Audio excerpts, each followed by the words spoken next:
Hello, and welcome to the World Storytelling Cafe. My name is Jay Leeming, and I'm coming to you live. Are we live? We are live. I'm live. I'll bet you are live as well. Thank you for awakening the story in this way. For every story requires a voice and a listener.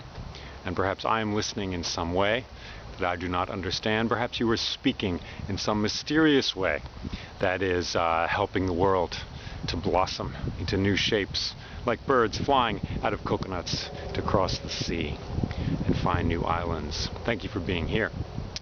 Here is a story for you, coming at you, an animal to dwell with us in this moment, this unusual and unrepeatable moment.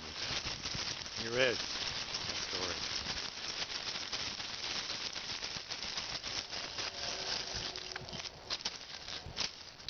Once upon a time, there was a soldier, and he was given the job of guarding a tower. This tower stood all by itself in a field of long grass, not far from the castle where the king and the queen lived. The soldier was a night watchman. That was his job, to be there all night long, pacing around in front of that tower as the wind whispered through the long grass, as the stars shone down up high, and sometimes there was a sliver of moon in the sky as well. Now, nobody knew what was in this tower. Well, some said that the wise men knew, or at least some of them. Some said that perhaps the queen or even the king knew what was inside this tower. But it is certain that the soldier did not know. So he paced all night long. He got used to this every night out there outside of that tower, as the wind whistled through the grass, as the stars shone down, and he thought his own thoughts. So every night was pretty much the same as every other. But then there came a night that was different, where something unusual happened. And on this night he heard a voice, and the voice said, "Hey, soldier!" He looked around. Was that the wind? What was that? He heard it again. "Hey, soldier!" It was coming from the tower. He walked around the tower. Was somebody playing a trick on him? There was nobody back there, nobody at all. The wind whistled, the stars shone. The castle was there far off, and there was the voice. And once again it said, "Hey, soldier!" And he said, "Hello, who are you?" And the voice said, "I am a spirit." And when it said this, he realized it was coming from the tower. And the voice said, "I'm a spirit. Let me out." And the soldier said, "Let you out?" "Yes, let me out. And magic, power, wealth will all be yours." Said the soldier. There he was. Now, what would you do if you were in this story, as perhaps you are, as perhaps I am? What would you do if the decision were given to you? There is the center of earthly power, the castle, the king, the queen, politics, paychecks, bread, wine, art, language, all that stuff. There is the tower. Inside that tower, well, there's a spirit. "Are you a good spirit or a bad spirit?" the soldier said. "I'm a spirit. Let me out."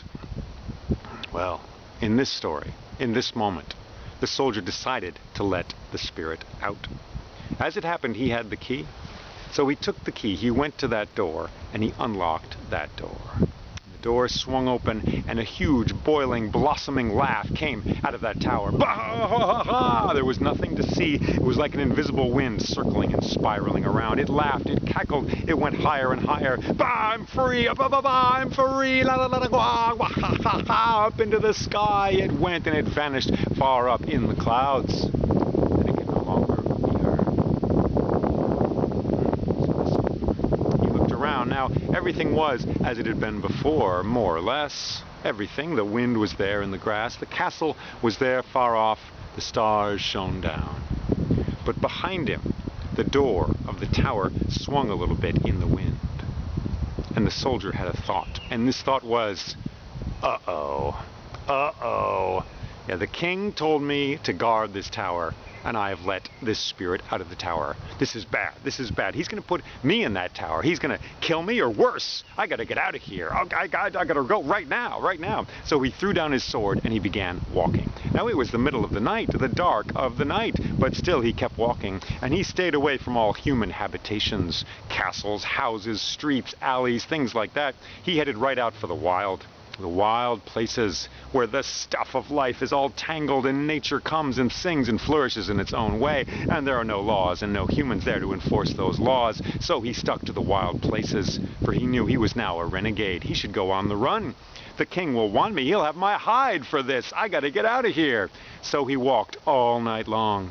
And then, when the blue light of the pre-dawn hours was soaking through the sky, like something leaking from a smashed jar, well, he lay down under some bushes and he slept. He slept for a good long while, and then he awoke when the day was happening, when the sun was up in the sky, and he walked some more. Now, he did not eat all of that day, and he got hungrier and hungrier. Finally, he slept near a muddy swamp the next night. And the following day he woke up and he walked some more, still keeping away from human habitations, huts, villages, towns, all that stuff. Definitely not. Stay away. So he kept to the wild and he kept walking. But his hunger grew and grew like a monstrous shadow inside him.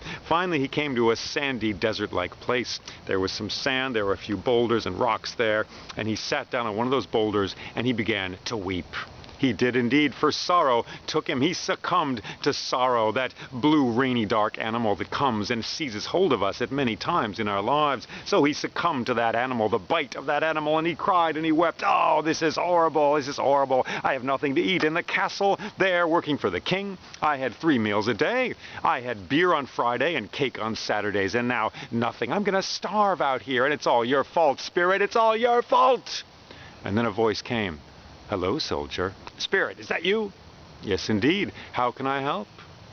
Get me some food. I'm hungry. No problem, said the spirit. And just like that, a plate arrived, and there was food on it. There was bread, cheese, a little jar of honey, an apple, some roast chicken, a cake. And the soldier wolfed it down. Oh, this is good. Thank you, Spirit. This is good. Yeah, love it, love it. And the spirit said, Soldier, I've got an idea. How about this? You can come work for me. How about that? You can work for me. Give up the king there and work for me. For I have a palace many kingdoms away, and I have 3 daughters that live in that palace. If you can stay there and be the watchman for that place, if you can stand guard over that palace and my 3 daughters, that would be lovely. And you'll have all the food you want, and everything will be fine. Sounds good, said the soldier. Yeah, I'm up for it, yes. Wonderful, said the spirit. So the soldier finished his meal there, wolfed it down, and then the spirit said, here we go. Now at this point it was late in the day, but he grabbed hold of that soldier as if he was a warm wind. It was like being held by a warm wind, and he was lifted up off the ground. He looked down, his feet were dangling, one of his shoes was untied. What's going on? He looked down there was a stone. He saw where he had eaten that meal. There was a few crumbs still on the ground. He went higher. He saw his tracks going away across the sand. Higher and higher he saw a forest, a river, some fields. Far off he could see the castle that he had set out from, the castle he had once served, where he had once worked and had his job and his paycheck. He saw that receding away, and then the clouds came over, and he was whisked through the clouds. The whispering sound of the clouds was in his ears, and he was carried by that spirit through the sky, further and further away. Finally, after what seemed a long, long time, they came to ground. They came down to the earth, for there was a palace there. They came closer and closer, and the spirit dropped him off there at the door to this palace. It was a lovely palace. It was twilight. The sun was just going down. There were fruit trees around this palace, pear trees, apples. There were fountains and things like that. And the spirit said, oh, come inside and meet my 3 daughters. So he went inside, the soldier did, and it was a lovely place. Indeed, there was a long hallway, and there were the 3 daughters of the spirit. Beautiful young ladies in white dresses there. And he met them all, shook their hands. How do you do? Nice to meet you. And they said, goodbye, nice to meet you. See you later. And off they went. Well, night came on, and the soldier had another wonderful meal in that banquet hall of that palace there. And then the spirit said, soldier, I've got work to do. See, I work at night as well, you see, so I've got stuff to do out there. I need to make sure accidents happen in the world, and certain jars get broken, and doors are left unlocked. Things like that I have to care for in the world. So I'd like you to stay here and just watch over this place, so please do that for me. No problem, boss, I will, he said. And the spirit went away. So the soldier was left in this palace. It was much as before, perhaps. Before he was serving that king there, guarding that tower. Now he was in another realm, serving a different leader, a different boss, a different power of the world was being served now. Not the earthly king, but this spirit, this mischievous, mysterious, unknown spirit who had magical powers. So he served that power. And he walked around that palace, looked around. There were the fountains, the statues, the gardens, all seemed to be going pretty well. And then he walked down the hallway, and on one side was his bedroom, on the other the bedroom of the three daughters there of the spirit. As he was walking by, he heard a commotion there behind the closed door. What's that? He thought. So he went to the door, and he looked in the keyhole of that door. And inside he saw that in fact the three sisters were not there. They were not there. No. There's a rug on the floor, a green and purple rug with all kinds of strange languages in it, words in mysterious languages. The window is open and the beds are empty. Oh, how did this happen? My first night. I've screwed this up already. Where'd they go? Oh, boy, how could they have gone anywhere? So he looks around the palace, he paces around, goes through all the rooms, goes outside into the garden. He cannot find them anywhere. This is horrible. My first job. I'm going to be fired. This is not good. Paced around. Once as he was outside, he heard a fluttering of wings in the air. They went up and seemed to land somewhere near the roof. He said, well, I'll have to talk to the spirit tomorrow. Tell him he's got pigeons or something living up there in his roof. I'll let him know. But he was worried, so went around. Where are they? Finally, he went back to the hallway, and once again he looked through the keyhole of the door of the bedroom of the three sisters. And he looked inside, and this time, that rug was gone, the window was closed, and they were all three asleep in their beds. Whew, oh boy, that's a relief, he said. That's a relief. Oh man, I don't know how that happened, but I'm glad it happened. All right. So after a while, he went to sleep as well, and slept well in that palace. In the morning, he got up late. The spirit was there. The spirit provided him with a lovely breakfast in the banquet hall there. And the spirit said, how did it go last night? And the soldier said, just fine, boss. Everything's A-okay. It's all good. Wonderful, said the spirit. And so the soldier spent a day again in that palace, wandering around. There was a beautiful library there, filled with elegant books, filled with magical things. There was statues in the garden to look at. There was music playing in certain rooms mysteriously. It was a lovely, lovely place. So he spent a good day there, ate 3 solid meals, and then once again, when the sun went down, the spirit went off. And he said, I've got stuff to do. Once again, accidents need to happen in the world. I'm in charge of that, so I'm going to go do that, and you stay here, look after the palace, please. I will, said the soldier, no sweat. So off the spirit goes, and so the soldier is there once again in the palace. And once again, he's pacing around, keeping an eye on everything. Looks okay. But he's going by that bedroom of the 3 daughters of the spirit there, and he hears a commotion in there once again. A commotion, a noise, a rumpus. And he looks in the keyhole there, looks inside, and they in fact are busy. Yes, the 3 daughters of the spirit, one of them is laying down that purple and green rug with wild and crazy languages on it. Another one is opening the window there indeed. And then as he watches all 3 get onto that rug, and they stomp their feet on that rug, as they do so, feathers blossom from their shoulders and their knees and their arms. They get small, they shrink down, their eyes change, they have beaks, they have feathers, and they are doves. As he watches, all 3 of them are transformed into doves. And then they flutter up into the air and out the window and into the night. Well, the soldier wastes no time. He opens the door, he goes in there, he stands on that rug, and he stomps the rug as well.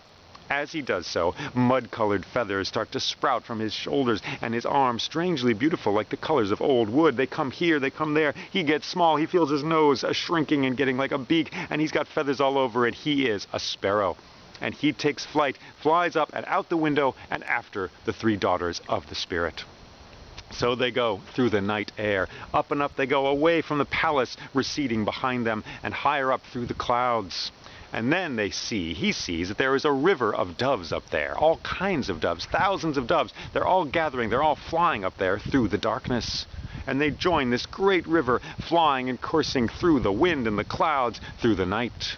And they fly over rivers, over forests, over hills, and over some mountains. They go a long way. It seems like every dove in the world is there, all going to the same place. And then they get to a gigantic lake, a huge lake that's all crystal dark blue in the darkness. In the center of this lake there is an island. This island is covered in grass. In the center of this island there is a golden throne.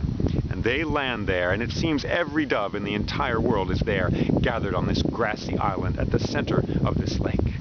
Now there is a currant bush at the edge of this island, and the soldier goes and perches in the currant bush to hide, and he watches all the doves.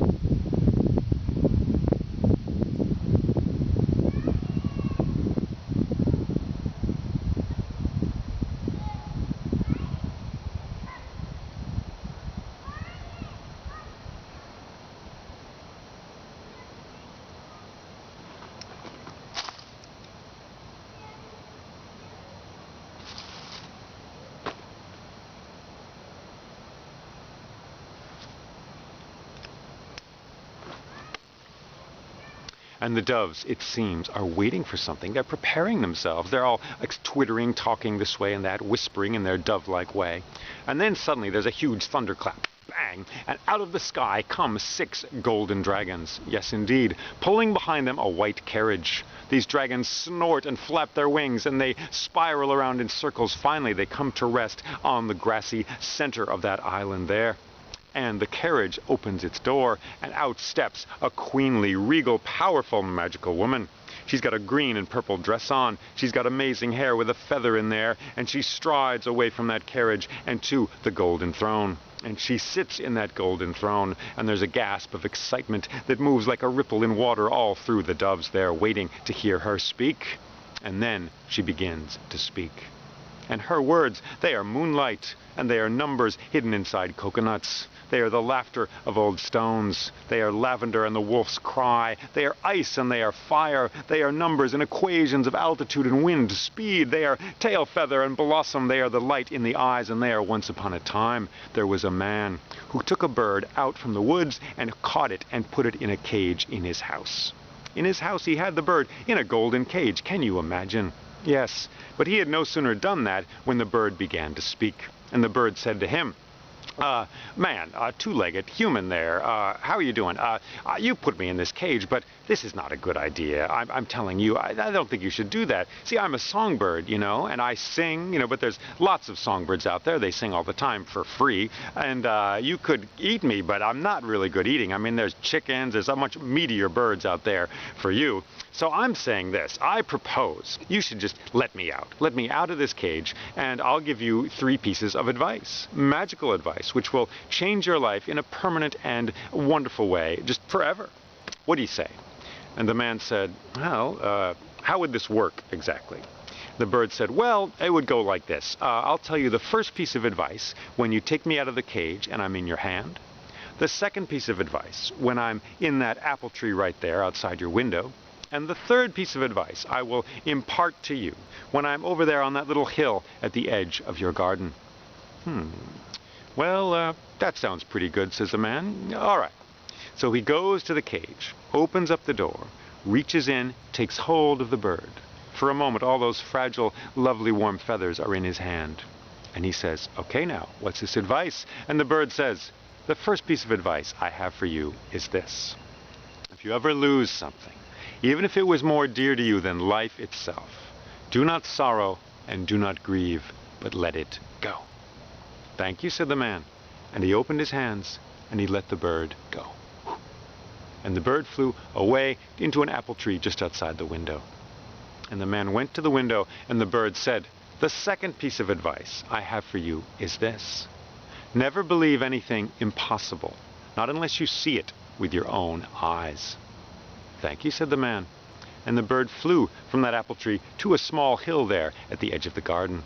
And the bird said, you stupid man, you mosquito-brained, banana-minded fool. Oh, this is horrible. You've let me go, haven't you? Ah, ha, ha. Well, I've got a jewel in my belly. Yes, indeed, a jewel. If you'd kept me and killed me, you could have sold that jewel for a ton of money. You would never work another day in your life. But you let me go, bamboozled by my strange philosophies. Ah, ha, ha, you stupid man. And the man began to curse the bird. He did. You dumb bird. Oh, I'm going to get you. And he grabbed a stone. He threw it at the bird. He missed. He yelled all kinds of things. Oh, you dumb bird. Oh. But wait a minute, what about this third piece of advice?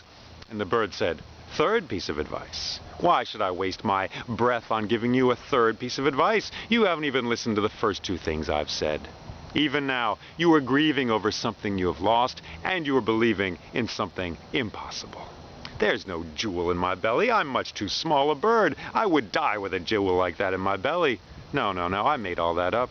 You, sir, are clearly not prepared to take in the deeper wisdoms of this world. No. Therefore, you must stay a small-minded person. Therefore, you must stay in your cage. And with that, the bird flew away. Well, the doves loved this story. They did indeed. They all twittered and gasped and giggled in their dove-like way. And then this woman in the golden throne there, she said a few more things, a few more words about midnight and the shadows of the stars, and then she stood up and she walked away from that golden throne towards the carriage. She got in the carriage, and the dragons, who had been resting there with their wings folded, they began to snort, and they arched their backs and flapped their wings, and they took off into the sky. Higher and higher they went, spiraling up into the clouds, and they were gone. And then all the doves, just like that, bang, like white roses thrown from a bowl, they all scattered in all the directions of the world. Now the soldier kept a careful eye out, and he saw the three daughters of the spirit, and he watched where they went. So he followed them close behind, and for a while they were in a great river of doves, and then they broke off and flew over valleys and forests and a small hill, and there he could see the palace of the spirit not far away. They came closer and closer. The window was open. They flew in through that window and into that room, and the three daughters of the spirit landed on that rug. They stomped their feet, and they turned back into humans. Their shoulders, their arms, their hair, their eyes, their ears, their hearts, they were human once again in their white dresses. And the soldier did the same thing. He landed on that rug. He stomped his feet, and he became once again a human soldier. The feathers melted away. He had his own elbows, his own eyelashes, his toenails. He was a human soldier once again. And once he was there, all the three sisters said, "What are you doing here? Hey, come on, what was that? You followed us? No, don't do that." And the soldier said, "It's my job to look after you. Yes, indeed. I saw you all go out the window, and I had to do something, so I followed." "Oh, soldier," they said, "not a good idea. Not a good idea."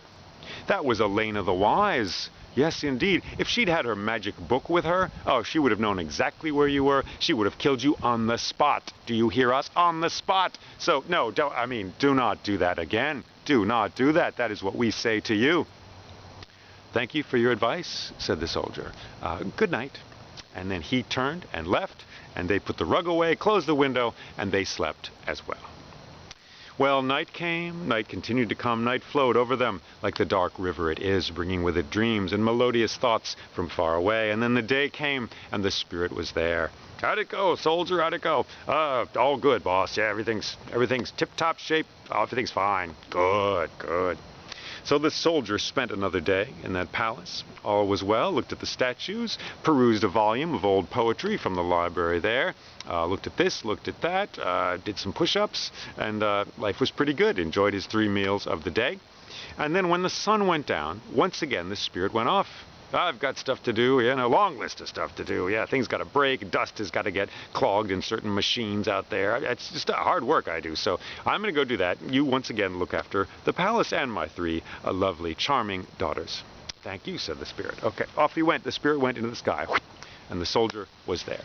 As before, he paced. This is a story of waiting, expectancy, waiting in the dark. Have you noticed that? Air and darkness. We are waiting here in the palace once again, pacing around in the midnight hours when people are not around, when people are sleeping, when the world is somnambulant, locked in a sleep. Yes, indeed. So he walked through that palace. He kept an eye on all things, a careful eye.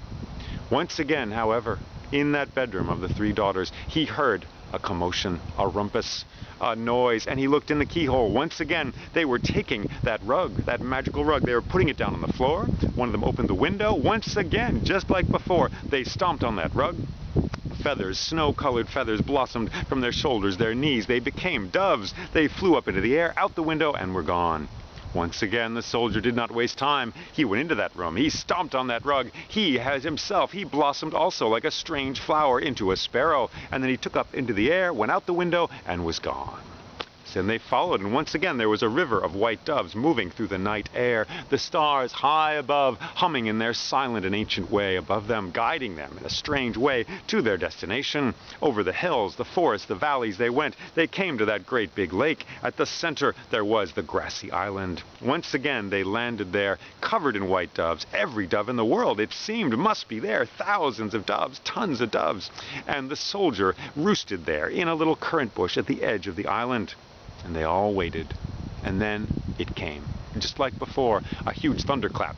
Bang! And out of the sky came the 6 golden dragons. And came the white carriage, circling and spiraling down, landing there in the heart of that island. And the door opened, and Elena the Wise herself stepped out, a powerful, magical lady. The air seemed to hum with happiness around her, and the snarls that were broiled in that air seemed to get smoothed out, and she walked to that golden throne, and she sat in that golden throne, and she began to speak. And her words were bramble, and they were root. They were the dice thrown by dead men in the underworld, and they were red windows shattered by the shouts of monsters who live under islands far away. And her thoughts were candle and number. They were equations about flight and migration and the tail feathers magic. All these things she said. And she said lavender and octopus and stars and onion. And she said once upon a time there was a man and a woman, and they lived in Baghdad. They did. But they enjoyed taking little trips every now and then, little picnics. So one day, on a beautiful day, perhaps like this one, perhaps like your day, perhaps like my day, perhaps like our day, the eternal day which comes and slips away and returns, always like a strange music that is never repeated but is always the same. Somehow it's magical. So they were in Baghdad, and they went away from Baghdad into the countryside, had a little picnic. And there was a beautiful spot there by a river. There was a tree nearby. And they had some food there, and while they were sitting there, this man and this wife, enjoying the day, they noticed some birds singing in a nearby tree. Yes, some blue-green birds. The feathers were blue and green. Lovely birds. And the wife said, "Oh, my husband, let us catch one of these birds and bring it home and put it in a cage. They sing so beautifully, these birds." "That's a good idea," said the husband. And as it happened, he had a net with him, usually used for catching fish, and he was a very tricky and clever man. He was able to go to that tree. He was able to catch one of those blue-green birds, get it in the net, and then they took that bird all the way back to Baghdad, to their house there. And they had a cage there in a closet. They got it out, and they put this blue-green bird in the cage. And they gave it a little dish with some food in it and some water, and it sang. And it was a joyful and beautiful song, just like the song they had heard out there in the countryside, and it filled their house and made their house a different and more resplendent and glorious place. So they enjoyed that bird, and the bird sang. Day by day this went on. But after a while, this bird began to sing less and less. After a while, this bird seemed a little bit sorrowful. And they would look at it, it would kind of pace around the cage. It was sad, and it wouldn't sing so much. And the wife noticed this, and she said, "My husband, our bird, does not seem happy. No, it doesn't seem happy in this cage. Maybe we should, what if we went back to that place? Let's do this." "That's a great idea," said the husband. Yeah, we'll go back with this bird, and this bird will be there, and we'll have a picnic, and the bird will hear the songs of all its relatives. And perhaps it will be inspired by this, and it'll return to health. And then we'll bring the bird back here, and we'll see what happens." "Lovely idea," said the husband. "Let's do that." So on another beautiful day, the two of them left Baghdad and went into the countryside. And there, beside a river, they found that same spot with the tree there. And once again, the blue-green birds were in that tree, and they were singing their wonderful and melodious songs. Lovely. And they had a little picnic there, and they took their own bird in its cage, and they put it near that tree. And the songs of those other birds laughed and sang all around them, and their own birds sang a little bit as well. And as they were sitting there eating their food, all of a sudden something happened. All of a sudden, every blue-green bird in that tree fell down to the ground and was motionless. Bang! Boom! Just like that. "What happened?" they said. "What happened?" They went over there. The wife looked at them. "They look dead. They look dead. Is this a disease? What's happened? I didn't know birds were so sensitive. I didn't know." "It's true," the man said. "It seems like they're all just stone dead all of a sudden. Oh, this is bad. This is very sad. Our bird seems okay." "All right, well, that's okay." So they took their cage with their bird in it, and they went back to Baghdad. A little worried, of course, but they went back. And they put their bird in its usual place in their house, hanging it up from the ceiling there. Well, and then they gave their bird a little extra bird seed, and they went to sleep. Now the next morning the sun came up and the day began. The wife was up first, and she went into the room, and she looked into the birdcage, and she gasped. "Oh no," she said. And she looked, and indeed, their own little blue-green bird was there on the floor of the cage, not moving, just completely still at the bottom of that cage. "Oh no, my husband," she woke up her husband. "Our bird, look, our bird is completely motionless too, dead, it looks like to me, just stone dead. What could have happened? Oh man, maybe it was a disease it caught from the others. I didn't know birds were so sensitive." They are, they're very sensitive, I guess. Oh gosh, this is horrible. We need to have a little bird funeral or something. And she had an instinct in her heart. She said, "Well, I'm just going to put it on the windowsill, you know. It loved the air when it was alive. It loved the free air that moves through this world so beautifully. I'll just do that." So she opened the cage door, took out the little bird, and put it on the windowsill there. And they both looked. "Our poor sad bird. We're sorry, bird." They began to sing a little funeral song. But as they were in the middle of this funeral song, suddenly the bird popped up and sat on the windowsill and said, "Oh, I knew my relatives would have some good advice for me." And then it flew away out the window and was gone and was free. Well, the doves loved this story as well. They all gasped and giggled with excitement at hearing the wisdom of this story, this ancient bird story passed down since time immemorial, perhaps. So they heard this story, and Elena the Wise said a few more beautiful words, like circles, like spirals, and then she stood up and she walked away from that golden throne and into the white carriage. And she closed the door, the dragons snorted, and they flapped their wings, and once again they went up into the sky like the powerful engines of travel and knowledge that they were. Up they go into the sky, higher and higher, and as they do this, all the doves scatter and go to all the directions of the globe.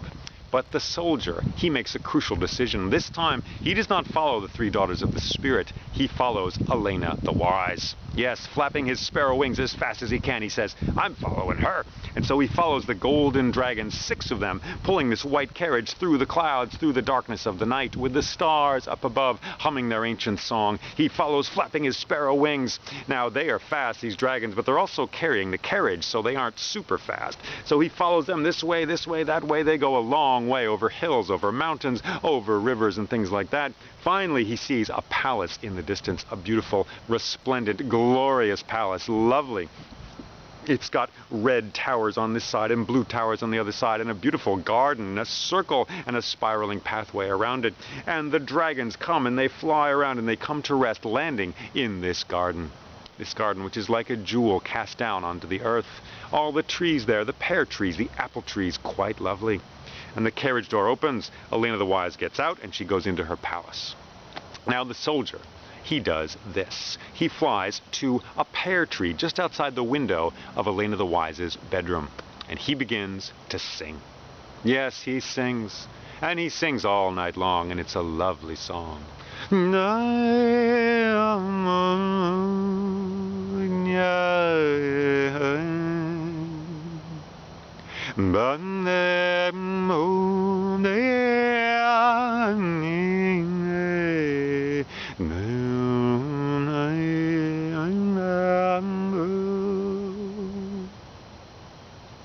So he sings all night long, and it's a beautiful, beautiful song. But the thing is, Elena the Wise, her window is open, so she hears this song, and it makes it hard to sleep. It's like being poked with roses all night long. I mean, she sleeps some, but it's like, what is that song? What is that song? You know, she finally figures out it's this bird just singing all night long. So morning comes, the sun rises, and she gives an order to her servants. And it's this very simple order. She says, "Catch that bird!" And they all head out into the garden, and they fan out and they try to catch the soldier who's in the form of a sparrow. And they go from tree to tree, but the soldier will not be caught. And he is a sparrow after all. He flickers to here, to there, the plum tree, the apple tree, the mango tree, all around he goes. They cannot catch him. They are not up to the task. So after some time, finally Elena the Wise says, "I'll do this myself." All right. She goes out into the garden, and she approaches the soldier, who is now in an apple tree.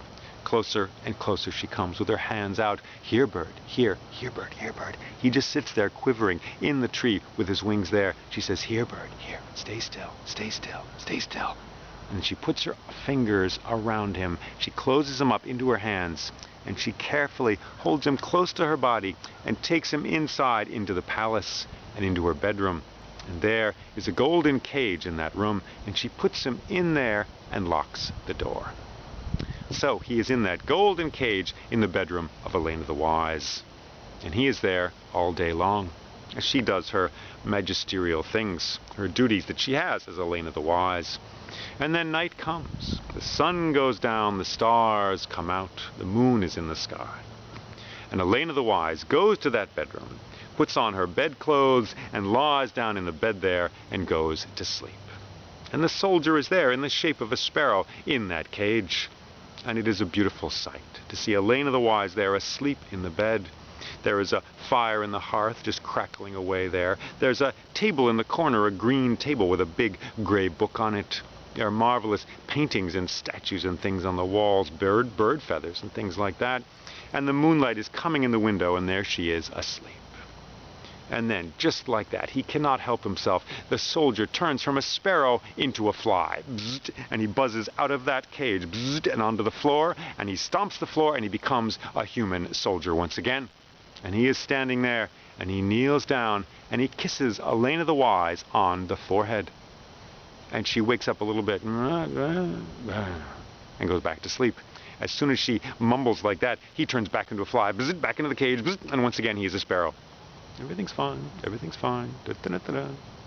The moonlight continues to cascade down into that wonderful bedroom. Elena the Wise is there, sleeping soundly in the bed. Once again, the soldier turns himself into a fly, bzzzt, comes out bzzzt, down to the rug, bzzzt, stomps the floor, boom, becomes a soldier once again. He leans down. He cannot restrain himself. He kisses Elena the Wise on the cheek.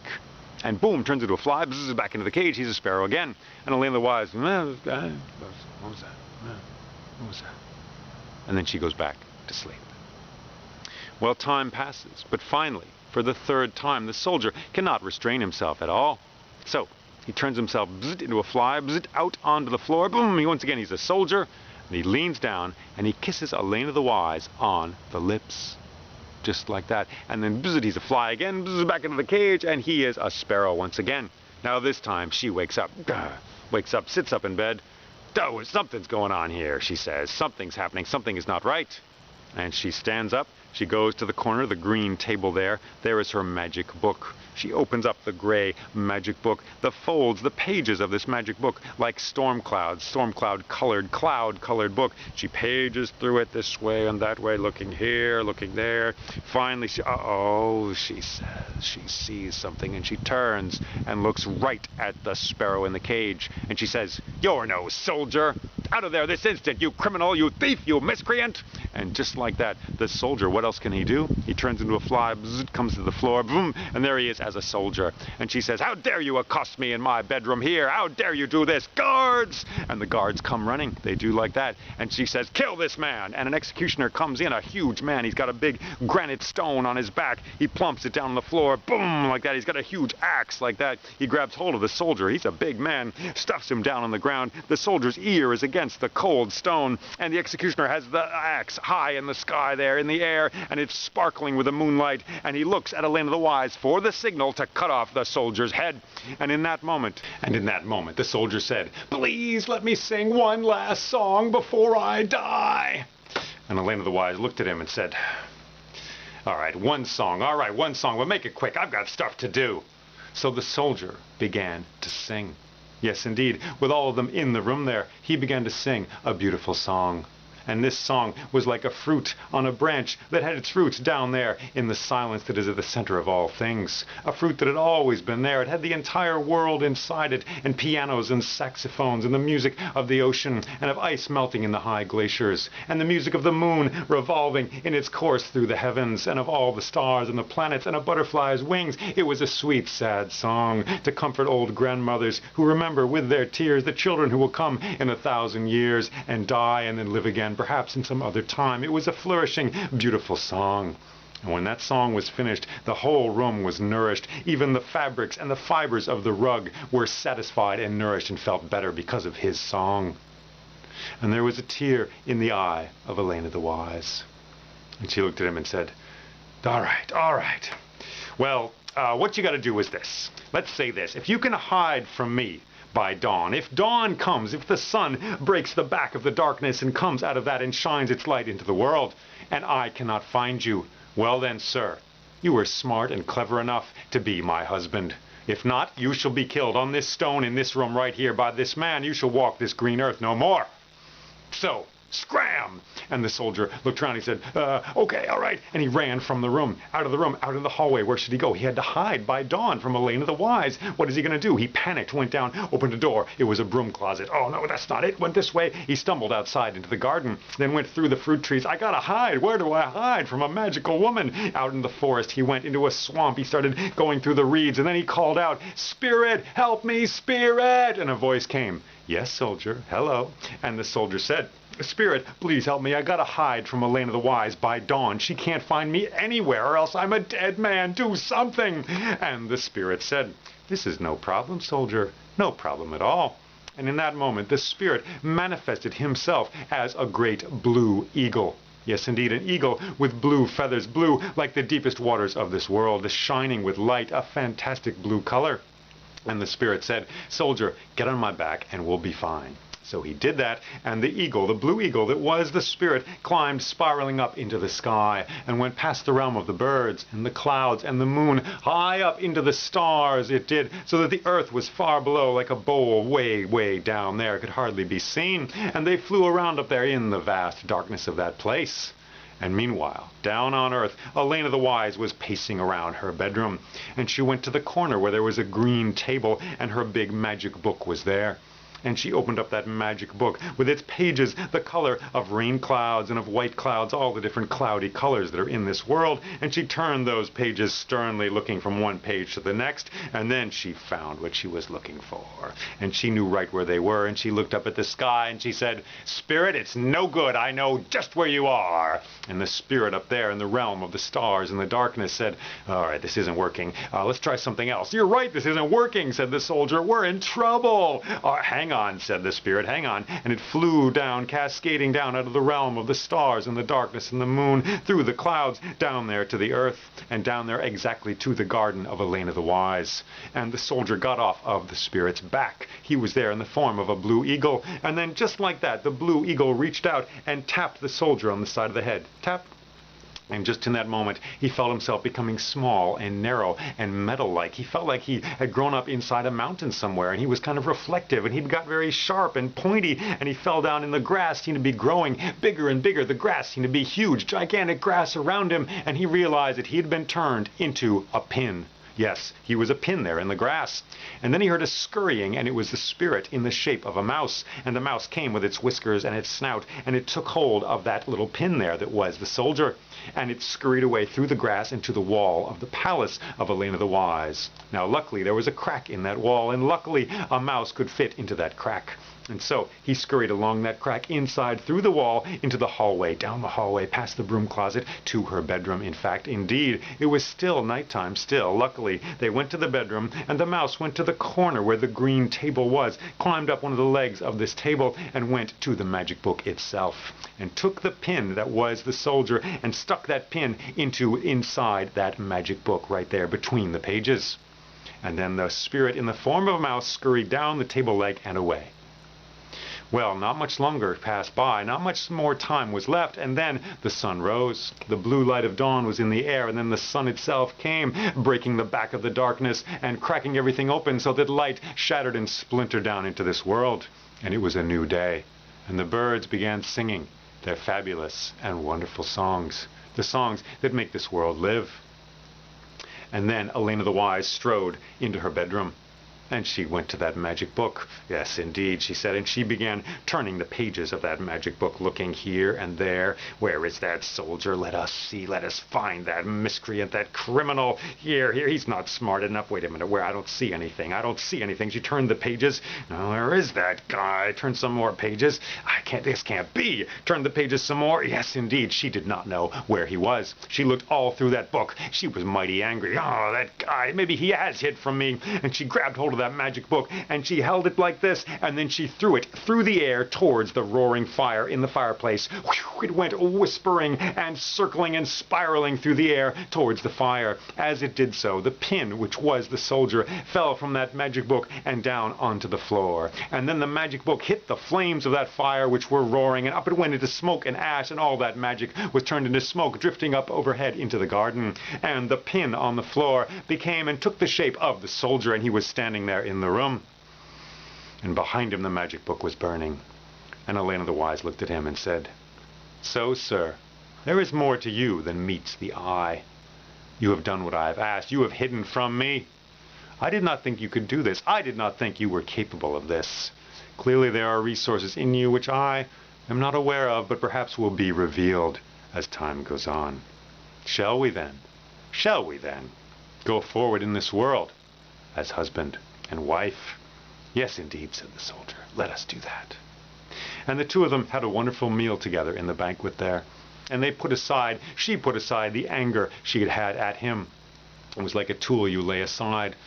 And he put aside many things as well, and they found a way to meet, the way two rivers meet in the sea, perhaps.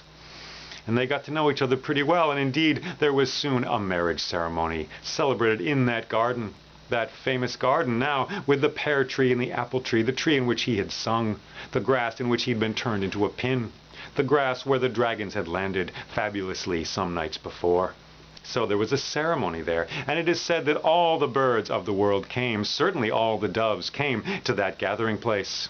And indeed, perhaps the secretary bird came, and the eagle and the hawk and the osprey, and the blue-throated sparrow and the oriole and the warbler, and the eagles and the hawks, again they came. All of the birds came. Raven and crow were there as well. The snarly and the beautiful, the wild and the tame, the magical, and all the different colors. The colors of the feathers at this gathering were rainbow and peacock, flamingo, and the wild birds of this world all came. It was a fabulous gathering.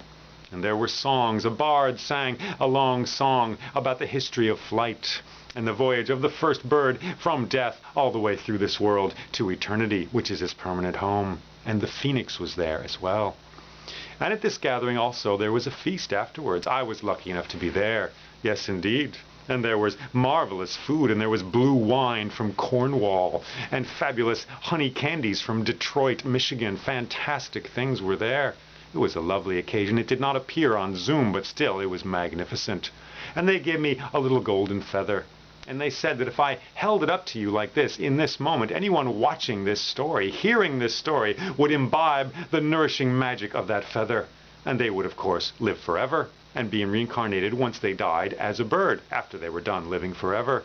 But the thing is, something happened. Yeah, I mean, the baggage claim area was just a mess, and I don't know, I lost it somewhere on the way, or else security took it in one of the airports of this world. It's probably in a dumpster in Lansing, Michigan right now, I'm sorry to say. But I do have this story for you, this story which is itself like a bird and comes to us from a long way off. Thank you for awakening it, for letting this bird live and breathe with you and with me in this moment. I invite you to put a little breath into your hands and offer it up to this story, your own precious breath, which will not be repeated ever again. And send it off to the source of this story, which is the earth itself, which is Russia, the place we call Russia, but is also the earth itself, which holds all our secrets and remembers everything, even the things that do not happen. Thank you for listening to this story, and take care.